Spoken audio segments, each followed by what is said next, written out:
अस्सलाम वालेकुम, आप देख रहे हैं डॉन न्यूज और मैं हूं जमील फारूकी। नाज़रीन, खूबरू लड़कियों के हाथों में चंदे के बॉक्सेस, ट्रैफिक सिग्नल्स पर भीख मांगने के मॉडर्न तरीके, फलाही इदारों की आड़ और इस आड़ में होने वाले घनाउने धंधे। फलाही इदारे भी वो जिनके चंदा मांगने से दीगर फलाही कामों तक ना तो कोई तफसीलात मिलती हैं और ना ही तफसीलात का कोई सिरा।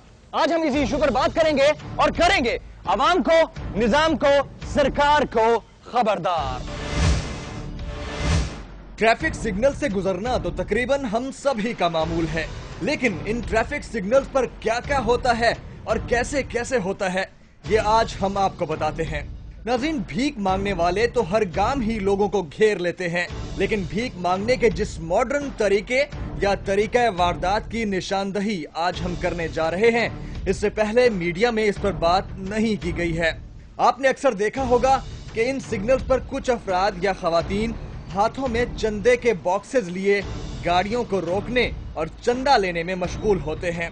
मैं भी अक्सर इसी तरह से सिग्नल से गुजरते हुए इन बॉक्सेस में कुछ न कुछ डाल देता था, लेकिन जब मुझ पर इन बॉक्सेस और फलाही इदारों की आड़ में होने वाले घनाउने धंधे की असलियत आश्कार हुई तो मेरे रोंगटे खड़े हो गए।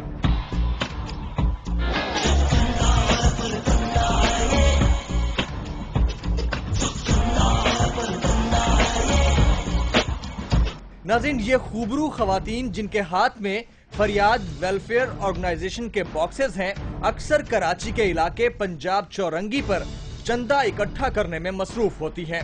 चश्मा लगाए, उजड़े कपड़ों में मलबूस ये खूबरू लड़कियां किसी की भी जेब से पैसे निकलवा कर बॉक्स भरने की सलाहियत रखती हैं। रोजाना की बुनियाद पर 200 से 300 रुपए कमाने वाली ये खवातीन हमारे पूछे गए हर सवाल पर डगमगा सी गईं। कभी अपनी तालीम एमए बताती और कभी खुद को अनपढ़ जाहिर करती। क्वालिफिकेशन नहीं है हमें? कुछ भी आप तो हमारे सामने ही झूठ बोल रही हैं। नहीं है सर। पब्लिक से भी झूठ बोलते हो? नहीं। इन चंदा इकट्ठा करने वाली खवातीन की हेड भी अपने बयानात से पकड़ी गईं।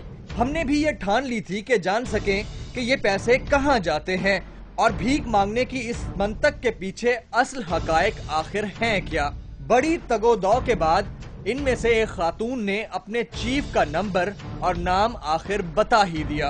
एमए जिनाह रोड पर वाक़े दिलकुशा चैम्बर तक पहुंचने में हमें ज्यादा वक्त न लगा। वहां गए तो सूरत हाल यकसर मुख्तलिफ दिखाई दी। इस फलाही इदारे के मालिक ने एक हफ्त रोजा यानी प्रेस का भी सहारा ले रखा था और दफ्तर से गायब था। जब उनके दफ्तर से ही मुंसलिक एक और साहब से बात की गई तो वो सियासी जमातों और प्रेस का रेफरेंस देने लगे और कहा कि आप तो सवाल करने का हक ही नहीं रखते। डब्बे के ऊपर लिखे हुए रजिस्ट्रेशन नंबर को टटोलना और हकायक जानना हमारा फर्ज था। जबकि फरियाद वेलफेयर ऑर्गेनाइजेशन के चीफ राहील अनीस से जब फोन पर बात की गई तो वो हमारे चुभते हुए सवालात ही में उलझ गए।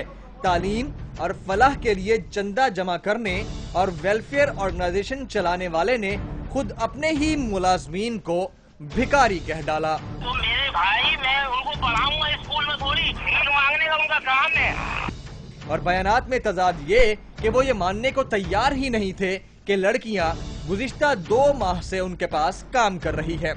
बहरकैफ उन्होंने सामना तो नहीं किया।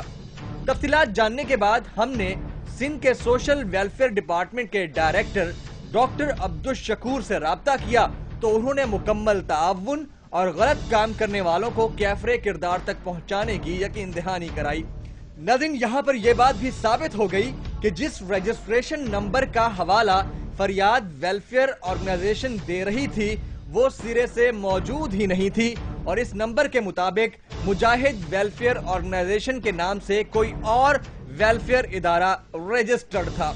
जबकि इस तरह से सड़क पर लोगों से चंदा या डोनेशन सिर्फ और सिर्फ कुदरती आफात के दिनों में जमा किया जा सकता है और कानून के मुताबिक सिर्फ 7 दिन तक के लिए ऐसा किया जा सकता है।